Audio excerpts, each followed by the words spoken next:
I love you.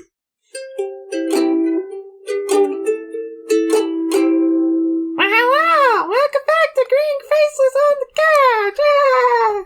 I don't know why I just completely took away the title. Welcome back, Couch Potatoes. That's what I was looking for. I got so excited and doing my crappy chipmunk voice. I am the Green Traveler from Gorsh.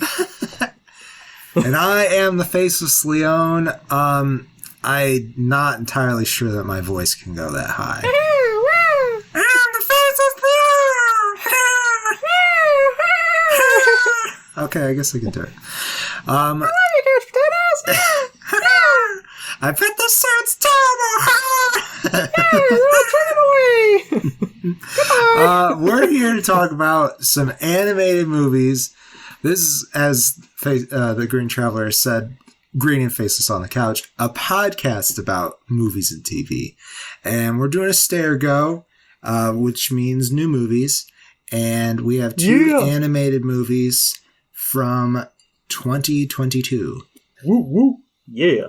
See, we were going to originally do our first movie that we're going to talk about, Bubble, with the upcoming Lightyear, the Toy Story spinoff, which I'm very excited to see.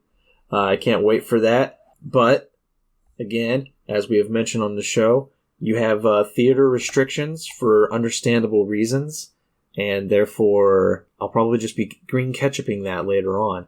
But I actually do have some green ketchups today, if you're if you're interested in hearing them. No. No, you're not. Yeah, no, not today. I don't want them anymore. No, smother me. Smother me and color me. I actually think I might have forgotten what they were. Let me look this up. I might have actually already covered. Yeah, I already covered it because I already talked Top Gun Maverick, didn't I? You did. Yeah. Yep. So never mind. Scratch that. We do not have a green ketchup today. Sorry to potatoes. Today we're going in dry. See, I thought. Oh, that's what it was. I thought there was going to be. Because I was planning on going to see a movie this last weekend, but instead I watched the other movie we're going to talk about today, Chip 'n Dale Rescue Rangers. I'm like, that's good enough. I don't need to go to the theaters this weekend. That's what it was.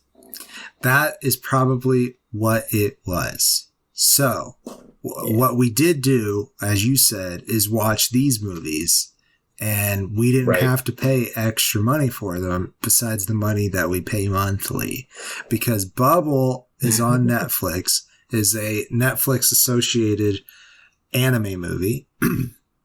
So it was done in Japan first, and it rather Japanese, and maybe it was done at the same time with English. I'm not sure how the Netflix association works, but we watched. At least I watched it in English. Did you watch it? I did too. Okay. Yeah. Because we're English speakers, and so I will be talking about the English cast. Honestly, I kind of wish I had watched it in Japanese because, spoiler alert, I was fuck all bored by this one. So I feel like something pulling me in and keeping my focus, like me having to read subtitles, I think that would have helped me out a lot because I don't know what it was about this movie. Like, within 10 minutes, I was just kind of, like, dull-eyed, and I was 100% sober. I will not lie to you, Couch Potatoes. Sometimes I do watch films, and I am not sober. I feel like a lot of us do that. We have long work days, and you just sometimes need something to take the edge off. And that's typically when I'll watch a film is right after work, and then, I gotta take that edge off.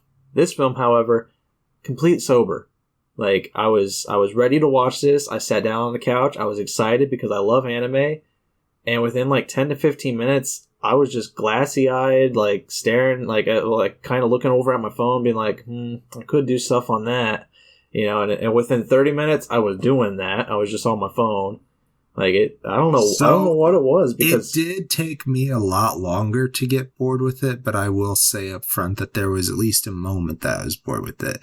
But I do think that some people will find enjoyment out of this movie. Particularly because it is beautiful. The animation it is absolutely amazing. Beautiful. It's I do want to say it's directed by Tetsuro Araki. Thank you. I don't know much of his stuff, but I have heard quite a lot of people say that he's one of the better directors in anime today. So, I do give them props. The visuals are phenomenal. Yeah, they really are. So this story is based in Tokyo, but is a version of Tokyo where this catastrophic event happens where bubbles explode the city and scatter throughout the city, and also big bubble dome around the city. And for some reason inside this bubble, gravity is a little bit weird. It's a little bit lighter. It's considered a hazard, and the city is vacated. But these orphan kids, I'm going to go ahead and say boys, because that's what they say in the movie. They start occupying the city themselves, even though that's illegal. And that they keep on mentioning that, but it really has no bearing on the story. But they start these parkour groups inside the city. So the show is primarily about them competing in this event that I can't quite remember what the event is called. But they do these parkour tracks, try not to fall into like the gravity black holes that are around. And there are bubbles, and the bubbles are unpoppable for some reason, and they can jump off of them if they know what they're doing. And it is, they can be for resources, really. And it's like stuff that gets dropped in by the government or something, and then it gets which parsed is another out. Confusing thing. Yeah, it is confusing because they're not supposed to be there, but then also they are. The government's just like, here, we're going to help you out. Yeah. Even though we've condemned this area and said, don't live here, we'll allow you to live here and give you supplies. So one of these groups, the Blue Flames, they have... Blue Blazes. The Blue Blazes, thank you. They have one particularly good runner named Hibiki. He is voiced by Zach Angular in the English version. And he is just really swift, super good. He also wears headphones, and later it's revealed it's because he has oversensitive hearing. And because of that, he can hear the song that the bubbles sing, and he's the only one. And so for all intents and purposes, this could have just been a show about parkour, but the bubbles, they decide to save Hibiki after he falls into the ocean by forming a girl that they name Uta. And she is voiced by Emi Lo. And Uta means song. Yes. In Japanese. Yeah. At least that's what it is referenced to in the English dub. But yeah. So Emi Lo voices her, and she is this. She's very cute. Anime is very good at cute.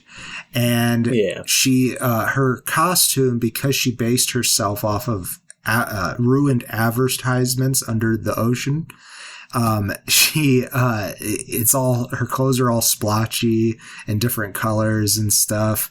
And she gets made fun of for her clothes a lot.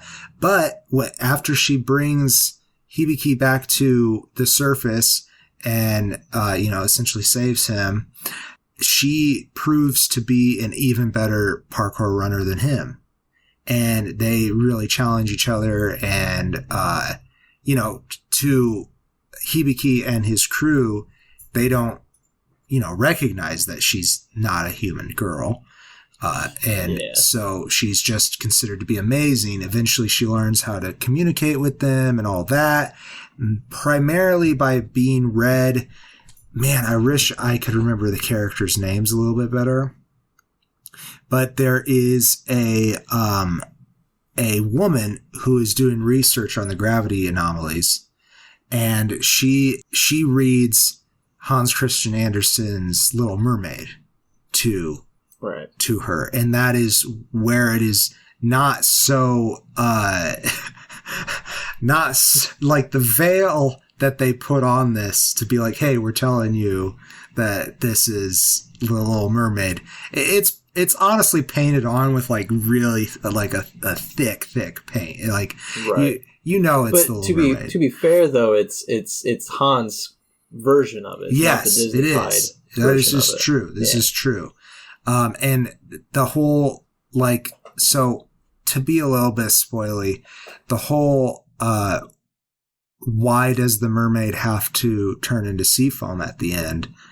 I feel like, you know, they followed through with what they wanted to do with that, but they still didn't answer that question as to why. They didn't. Yeah. Like, obviously her doing it stopped the rest of the bubbles from going crazy and ended all the whole phenomenon in the first place. I don't know. I don't quite get the ending, to be perfectly honest, but that kind of happens a lot in anime, I feel like, too.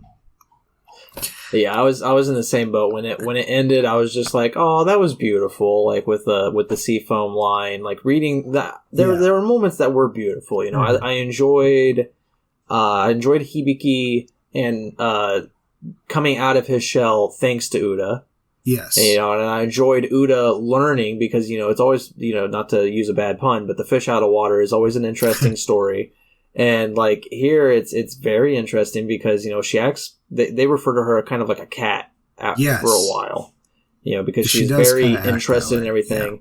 Yeah, she eats nonstop. Like her appetite is ridiculous.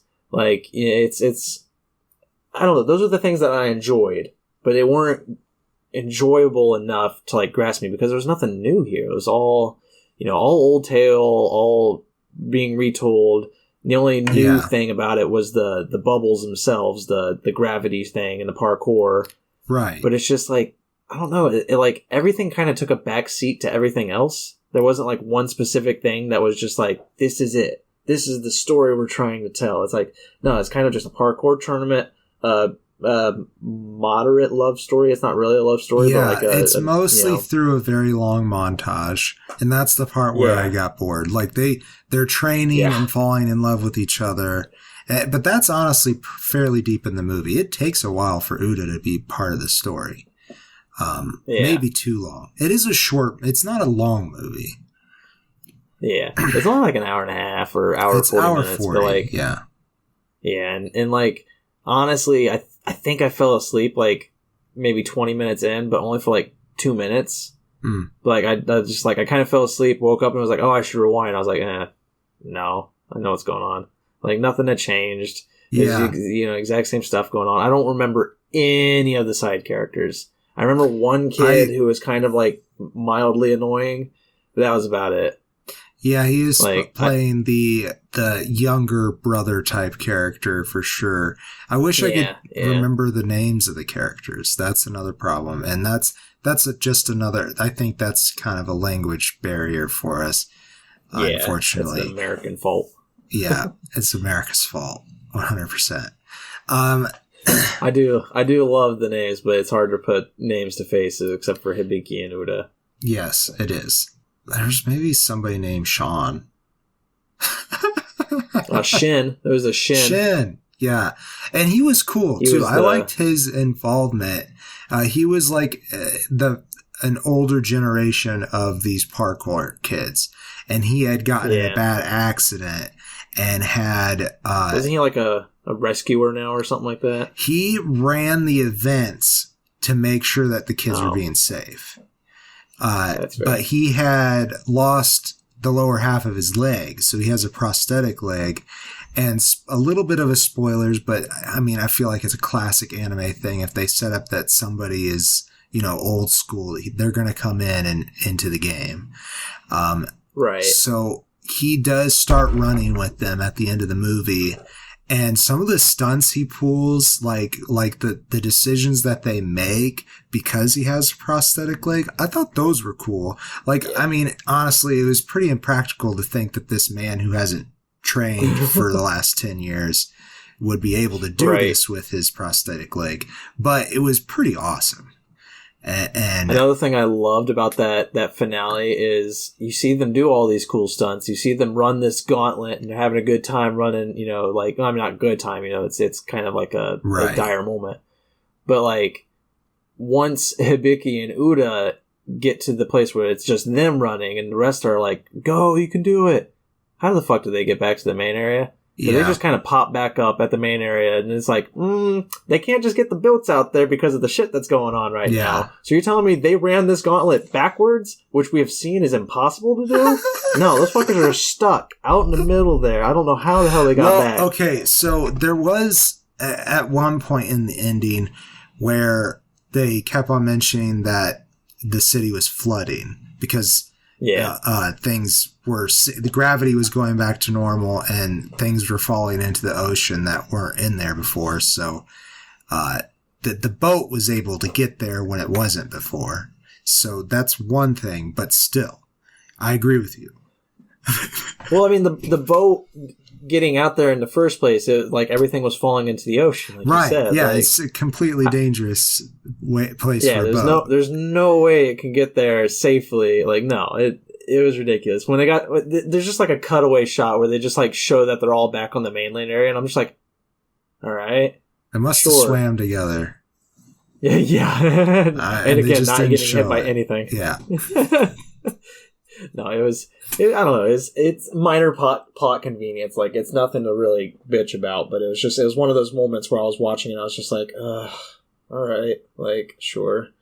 Like, that's how I felt about a lot of this movie. It was just like, all right, I guess. Like, so, and again, I've mentioned on the podcast, Little Mermaid's like one of my least favorite Disney films. Sorry to all the people who are going to get mad, but like, and at the same time, I've read the Hans Christian Andersen story. Not one of my favorite Hans Christian Andersen stories. So it's just like, I think that's really what set it up for failure, was once my brain connected that this was just The Little Mermaid, I was just like, all right. That could have been a downer for me too. And I don't know, maybe, I mean, I don't think that Hans Christian Andersen is the first one to come up with this story. No. And I'm sure that the Japanese culture has their own version, as other cultures do. But I do think that the Hans Christian Andersen version is probably newer / maybe lesser known in Japan. So maybe this telling of it is more interesting to them because they are less overexposed to the story. You know what I'm saying? I'm looking into it because I didn't think it was either, but I'm not seeing anything that says he took it from a legend. Well, like, I don't know that he necessarily took it straight from a legend, but he didn't invent mermaids. And I'm saying the story of like a beautiful creature from the sea, meeting a man on land and magic involved. He didn't come up with that story. I'm talking like the you know, there's only so many stories kind of theory, the folklore theory. Yeah. You know. The Little Mermaid was created by Hans Christian Andersen in 1837. Wow. Yeah. I don't think I wasn't trying to accuse him of plagiarism by any means. No. I mean, it's just like the Grimm fairy tale, you know, the Grimm brothers, they did that all the time where they took legends and they wrote it down. Right. Like, that's kind of what I thought that was too. I thought it was just another legend that he just wrote down. But it seems like it's an original story by him. I've done literally 2 seconds of research here. So, you know, tell us in the comments. You know, people tell us your thoughts. That'd be fun. So I think we can move on. We're only been recording for 20 minutes, but I think it's pretty obvious that both of us were a little underwhelmed by this movie. And I thought the trailer looked pretty cool. And if I'm going to go ahead with my closing statement, I still give it a face. It's a perfectly watchable movie. There's nothing wrong with it. It's just not super grabbing. I think I would have liked it better if it was an anime series, but if it was more primarily focused on the sport element of it. Like right. if it was a tournament kind of thing like they do in anime. Yeah, I give it 2 stars. I feel bad about that, but I do. Because it's, again, as we mentioned, it's a very beautiful film. The animation by itself, phenomenal. Yeah, I love great. It looks great. And you know, when you had told me what the film was, I don't remember exactly, you know, what your exact words were, but it was somewhere along the lines of parkour tournament with ridiculous bubbles, everything stuck within its own dome-like bubble itself. Yeah. And I was like, that sounds pretty cool. That sounds pretty anime and, like, awesome. I'll do that. But yeah, it's not grabbing at all. Like, I don't know. I feel like I have to watch it with people. I feel like if we would watch this with Professor Ronvald the Scald, I might be a little more invested. Maybe if I'd watched it with the Japanese voice acting, I would have been more invested. Like, I don't know. I mean, that's not to say the American or the English voice actors. Yeah, the cast was fine. Weren't good. Yeah, they were good. They did a good job. You know, there was no issues there. It's just the story. I don't know. There's something about the story that just turned me off immediately. You said it might be different if you watched it with people, and I did watch it with Sarah, and she wasn't that into it either. So yeah, I do think that there's somebody out there that this is the right movie for. If you're super into parkour, watch the movie. If you're super into bubbles, watch the movie. If you like The Little Mermaid, watch the movie. Yeah. I don't know. It's fine. I do definitely say that people, as you said, I think people can enjoy it, but not for me, dog. Not for me. What was for me is the film we're going to talk about after this soda pop break, right? That's right. But before we go and refill our waters, because honestly, we're too old to drink that much soda. Oh, God. That's not quite true, but we're starting to learn that we need to cut back. Hey. Anyhow, if you want to help pay for our medical bills, please go to patreon.com/green-and-faceless. I'll say that again because you might not know how to spell. Patreon.com/green-and-faceless. Let's go for a break. Wait, there's no. Yeah, I didn't know how to spell it myself. Man. Okay, I'll be right back. I did it. It wasn't. And that means we're back. We're back. We're back. I'm not gonna keep the clapping. A little technical detail behind the scenes. But no, we're back. And as I mentioned before we took our break, this movie that we're talking about now, Chip 'n Dale Rescue Rangers, handmade for me. I love this shit. Yeah, right? Yeah, as a kid, this was a mainstay on our television. Chip 'n Dale Rescue Rangers, I fucking loved this. I'm sure my brother did too. I don't really remember what shows we watched together. Like movies, I can kind of remember what movies we loved watching together, but shows, I don't fucking know. Like Blue's Clues, I'm pretty sure that was all me. SpongeBob, pretty sure that was all me. Chip 'n Dale Rescue Rangers, that might have been a both of us thing, because I think he likes Chip 'n Dale as much as me. I think it was started in 89, right? Or something like that. It was only a couple of years. Well, they were created in 43. Right, for Disney. Yeah. Yes. Let's see. Rescue But the Rescue Rangers 89. Themselves 3 years, so 89 to, I'd assume, 92. Okay. Actually, no. 89 to 90. They were only on for 2 years. Oh, damn. That is kind of sad. God damn it, Dale. Damn it, fucking Dale. Jesus. Double Dale was never worth it. Double O'Dale. Double O'Dale, that's right. So what's this movie about? Yeah, that was the thing about this movie is this show meant a lot to me as a kid because I watched the reruns all the fucking time. Gadget, no joke. Some people might find this disgusting or whatever. She was my furry awakening. Right. Like her and Lola Bunny, that was when I was just like, I could like furries. Yeah. I didn't know that I liked furries, but Right. It was one of those moments where it's like, when I heard internet personalities talking about it, and it's just like, I'm not a furry. And I was just like, yeah, I'm not a furry either. Wait, that's not true. I totally am a furry. And Gadget was like one of my first, like, not just furry awakenings, but just like love of the women in general. Because Gadget is one of the smartest freaking people in the show, probably the smartest person in the entire show. And, you know, she's a technician. She's always working on shit. The technician's probably not the right word, but she's always working on shit. She's always crafting. She's always building. Yeah. And it's just like, fucking loved her. She was so smart, so awesome. And she's in this movie for about 5 minutes. So that was probably the biggest flaw this film has. Yeah, that was a little disappointing because I think she was one of my favorite characters in Chip and Dale Rescue Rangers. And this movie's called Chip and Dale Rescue Rangers, so I kind of expected it to be about that. But really this movie's about Chip and Dale, and that's fine. And those characters are in it. And I think what they did really fucking worked.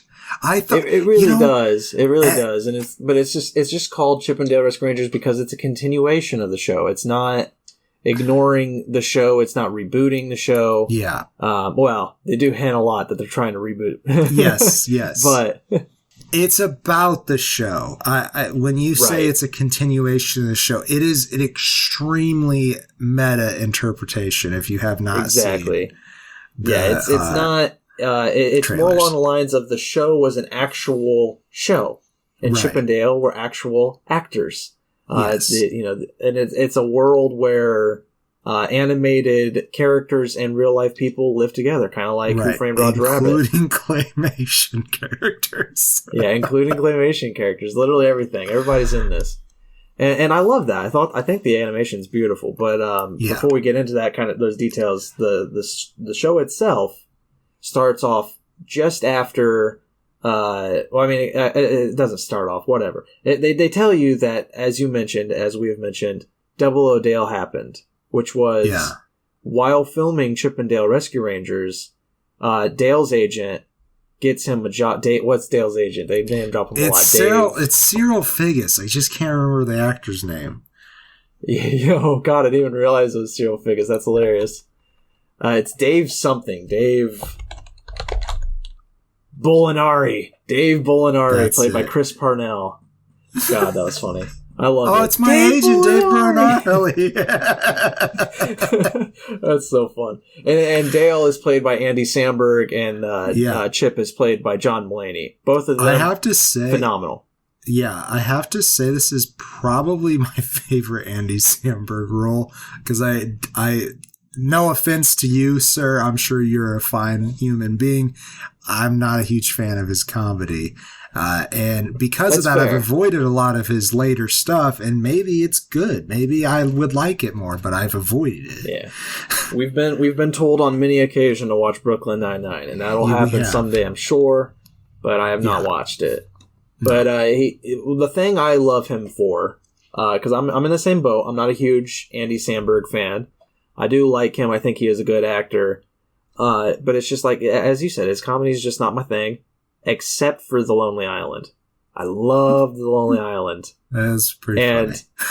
And one of the funny things about this, because I didn't realize this, it's directed by Akiva Schaffer, who is a member of Lonely Island. So yeah, this movie, it was written for me. I love Lonely Island. I love Chip and Dale. I love John Mulaney. Like, everything has fallen into place. I was sad they don't have, because Chip used to be voiced by Tress MacNeille. She used to voice Chip. She used to voice Gadget. She voiced a lot of people. She still voices Gadget for her small role here. And she also voices, they call it high-pitched Chip. There's a moment where Chip and Dale are arguing and they get really high-pitched, and that was Tress. Yeah, but and every time they film the show too, they put on their high voice. Yeah, there's a lot of like hinting that there's a little bit of racism towards chipmunks, like because there's that every time they film, they had to do the high squeaky voice. He's like he's watching Alvin and the Chipmunks on the TV, and he's like, "Oh, they always have to have the chipmunks rapping," and I'm not entirely sure what they were trying to say with that. Like, it never came to a conclusion. It was just part of the comedy. It's good. Yeah, and then it comes back too, because then they have to rap later on. I fucking love it. They do. Yes, but what I love is that Dale... John Mulaney saying, "I rapped, so excited." Yeah. But yeah, Dale breaks up the gang because he takes this job. He takes 00 Dale. It flops, and Chip and Dale Rescue Rangers got canceled. Cut forward 20 some years? I can't remember how many years, maybe 30. And we're in modern times. Chip is an insurance agent. Kind of bored with life. He has a dog at home. That's hilarious. I love that. Yes. I also love the houses. They have their own personal big hotel things, and the way it's filmed, it looks super and big and grand. And then they'll cut to the human perspective, because again, it's a mixed world of live action and animation. And there's a human just standing straight up, just looking through the windows. It's like, boss. It's good shit. I love that. They do a lot of also his dog is so much bigger than him. It's so funny. And he's scratching her chin and stuff. Oh, I love it. Good dog actor. Oh yeah, good dog. Yeah, good job. And Dale has had surgery. Dale has he's gotten CG surgery. Yes. And what that means is he is not animated in cellular form, as in on cells like everybody else, like Chip is pretty much, and other animated characters. No, he is CGI. That's right. And it's great. The blend of cell and CGI, really fucking good job. When I saw the trailer, I was like, man, this is gonna make me laugh because it's so bad, isn't it? And God, it was just the opposite. I was just so pleased. I'll let you keep on synopsizing because I'm getting into my opinions. That's all right. But Dale, he's trying to, he's trying to get back in the game. He's trying to make a name for himself again. He's constantly telling people that he's got a position, that he's got a job or a role or whatever. He says he's doing good. But they both get contacted by old friend Monty. I don't think Monty was voiced by the same. No, he was Eric Bana. Eric, the Hulk. He was the Hulk. Yeah, that's hilarious. Wait, he's not even Australian. He is Australian. Okay, cool. I didn't know that. But yeah, that's kind of funny. I didn't know that. But yeah, Monterey Jack calls them back because there is a certain individual name of Sweet Pete. Played by Will Arnett, voiced by Will Arnett. I think we should keep Sweet Pete's identity concealed. Yeah, we should. I love Sweet Pete. It's good though. But he's kidnapping toons. He's kidnapping animated characters. The whole fucking thing he was doing. The rest of the comedy distracted me so much I forgot what Sweet Pete was doing to these people. Yeah, he's kidnapping them and making them into bootlegs, and then having them film their own bootlegged version of their films that they were famous for. And it's sad and hilarious.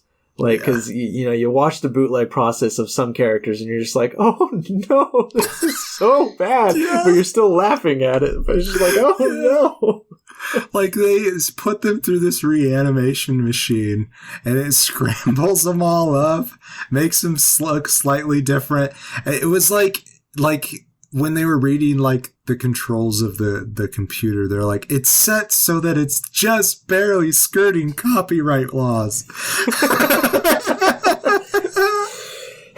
It's the meta-ness of this film that's just fucking hilarious. It's those jokes that really just get me.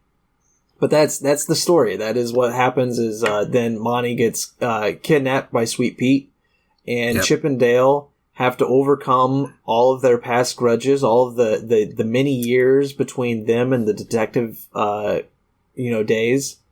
Yeah. And they've got to, they got to get together and save their friend. They can do this. They can save them. They can do it. And at the same time, they can right their lives and get back on with, being happy. And it's very similar to Who Framed Roger Rabbit in many ways. It's very similar to a lot of stuff. But the comedy just kept me smiling the whole fucking time. Oh my God. Like, I don't think there was a single second I was not smiling. Like, literally. I think the smile started as gritted teeth because I was worried about what was going to happen, but it became so funny so fast. And it's not like airplane funny. It's not like shticky. Sometimes it can be, but it's witty funny. Like, John Mulaney. So God. If you like John Mulaney's stand up, you're going to love this. Yeah. I think the best joke. Go ahead. Sorry, I think the best thing that got me was they go into when they're going to find Sweet Pete, they have to go into the valley. They got to go into the valley, and that valley is the Uncanny Valley. The jokes they make there are fucking phenomenal. I almost wet my pants. Yeah, specifically Seth Rogen. Seth Rogen plays a motion capture dwarf.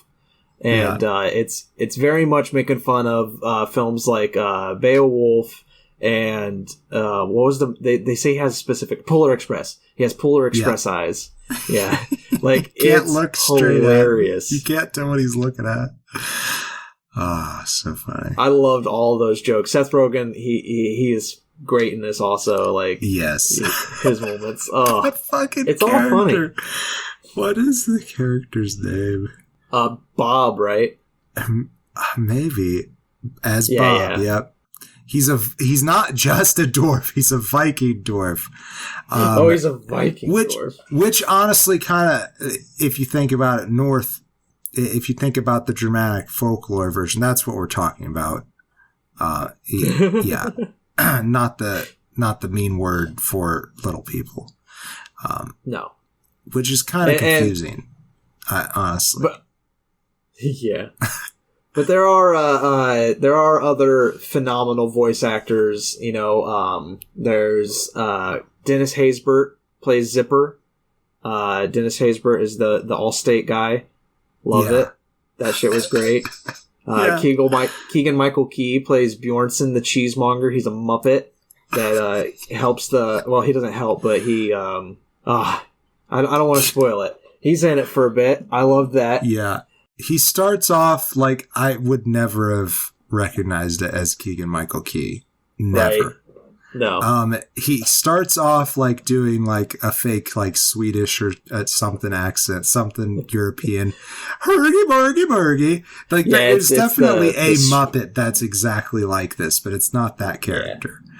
Yeah. And I just remembered there's underground Muppet fighting in this movie. Yeah, there's a lot of shit, man. I loved it. It's good. There's also J.K. Simmons who plays Captain S. Putty. He's the claymation that you were talking about, and that's phenomenal. Like I can't believe they got J.K. Simmons to do this. A day with a clean shirt. Oh man, there's a lot. Another one I did want to mention because it had me laughing constantly was Ugly Sonic, played by Tim Robinson. Because I don't remember how many people know out there or remember, but when they first released the trailer for the first Sonic the Hedgehog film, Sonic was ugly as fuck. They really tried to humanize him. They gave him human teeth. Like he looked gross. And the jokes they make in this movie on Ugly Sonic are great. Because they just decided he's a different character than like they just recast him is what they did. Yeah. They reanimated, they recasted him. It's just so great because There's moments where they just focus on his teeth, and it's just like, Chip gets lost, or Dale gets lost in his teeth, and it's like Ugly Sonic is saying shit, but Dale is just focused, just like looking at those teeth, just like chomp and chew, and it's just like, what is this? It's so disturbing. I loved it. It's so funny. So I do want to mention, just because she was throughout the movie, Kiki Lane plays a rookie officer on the LAPD under Putty, whose name is Ellie Steckler. And she is helping Chip and Dale out. She becomes a suspect at one point. I'll leave that up to you. She's a super huge fangirl. Right. But the problem is, like, the way it's showed, my problem at least, was that it seemed very obvious, what was a red herring, what wasn't a red herring, and what the actual issue was. But at the same time, this movie isn't even trying to hide that. No. Like, no, it's not. Yeah, it even discusses it also, which is, like, hilarious. Right. Like, so, I give it a pass on that, even though I was kind of just like, oh, I bet A and B are the bad guys and C is just a red herring. It didn't end up mattering, but the comedy far makes up for it 100%. So I do have to say, I hope I don't insult Kiki Lane. I felt out of all the performances, hers was the most flat, but it might have been a choice, like, because so for one thing, she's essentially talking to people who are off camera and pretending that they're little chipmunks. That's not easy to do, but also it maybe felt like humans being a little more two-dimensional made sense in this world, and maybe that was a choice. But I just wanted to bring that up, that I didn't quite jive with her performance, which is upsetting because she's really the only female character in this besides Gadget. Gadget comes in later, but she is not used at all, and really neither is Kiki Lane. And so that is kind of a little bit of a disappointment in this movie, is that it's 2022. I feel like it's been pretty evident the last 10 years how important it is for us to change. Right. So that part's a little disappointing, but all in all, I still love this fucking movie. I was in the same boat with you, because it's like Kiki Lane she did what she could with the role, but it was like, not everybody can be Bob Hoskins in Who Framed Roger Rabbit, like that guy. Yeah. Like, they let him just act. They let him, like, be a cigar smoking, like, what the hell? What are you doing? Come on, hey! But she had to be a possible suspect. She had to be, she couldn't give away too many emotions. She just had to act like a fangirl. It's just, it is a disappointing part of this film, too. But, again, I think the story and the comedy made up for it. So. I 100% agree. Yeah. And I mean, John Mulaney alone made up for it. I love John Mulaney. Like, his voice is Chip. I always get them mixed up. His voice as Chip was hilarious. Because, I didn't watch the trailer for this. I was just like, I was ready to watch it just because I love the show. I didn't watch the trailer for Bubble either. I was so involved, like, I'm going to do this. And then once John Mulaney started talking as Chip, I was just like, I love it. It's so perfect. That said, one of the bigger problems I had was the animation, as I mentioned, great. The lip syncing, not so great. No, I did not at all. So, like, I know this is gonna sound ridiculous, but like when you watch these kind of animation films, it really seems like those creatures are the ones talking, right? Right. Like when you watch it, you can believe it. I wasn't at all feeling like John Mulaney and Andy Samberg's voice were coming out of Chip and Dale. It really just felt like, these animations and then voice lay in the background over it. It didn't sync up well, and I think part of it might just be they weren't high and squeaky. Yeah, they weren't high and squeaky. They weren't the voice actors I knew and loved as these roles, but like it just didn't have that childhood nostalgia which is fine. And I think that might have been the only thing pulling me out from thinking that those voices were coming from Chip and Dale. Because it's just like, again, like for the first like 30 minutes of this film, it just seemed like those two were moving their lips, and John Mulaney and Andy Samberg's voice were just in the background, like, you know, coming in at the same time. But after a while, I think that kind of went away, and I was just truly believing, you know, John Mulaney was Chip and Andy Samberg was Dale. But it took a long time for me to get there. So should we do closing statements? Indeed, yes. You know, I think I give it... it's a hard decision between 3 and 3.5. I think I'm giving it 3.5 because I really enjoyed it. The voice work is fun. It's an enjoyable film that I think is tater tot friendly. I don't think there's a lot of there's not a lot of adult humor. Yeah, it's written for adults, but it's safe for kids. Yeah, because I think there's a lot of adult humor, but I don't think most kids will get it. You know, right? It's less innuendo and more like, hey, this is how life works. But like all in all, we've mentioned the issues with it. I think the story and the jokes outweigh, and I highly recommend it. It's on Disney Plus, so you know, there you go. Yeah. Come on, Disney, give us some money. So, I think that it might be a 5.5 movie. I really did enjoy it. You know, maybe on a second watch, I'll change that, but because I think a 5.5 requires the movie to be rewatchable, so we'll see. But I did just fucking enjoy it from start to finish, and I really didn't think I was going to. I was really expecting it to be bad, and I'm so happy it wasn't. Like, it wasn't just that it passed, and because I was expecting it to fail, that I'm happy with it. It legitimately is a good film. It's really good. Yeah, I was expecting some Tom and Jerry bullshit. Like, you know, that movie came out and it was so frustrating, so annoying. And I was really expecting that again, especially when I heard that it was going to be a mix of live action and animation. You know, I was just like, well, here we go again. We got to milk that Who Framed Roger Rabbit barrel dry as much as fucking possible. But man, when it's done right, it's good. Yeah, exactly. And, you know, mad props to Akiva Schaffer, the director. You know, you did a great job. It's written by Dan Greger and Doug Mand. Good job, guys. Like, you know, you pulled some great comedy. I don't know how much of it. I assume there wasn't probably a lot of improv, even though John Mulaney and Andy Samberg are probably both really good at improv, I would imagine. Right, I would imagine so, yeah. Yeah, I feel like when it's animation, you can't do much improv because you kind of have to plot it out beforehand.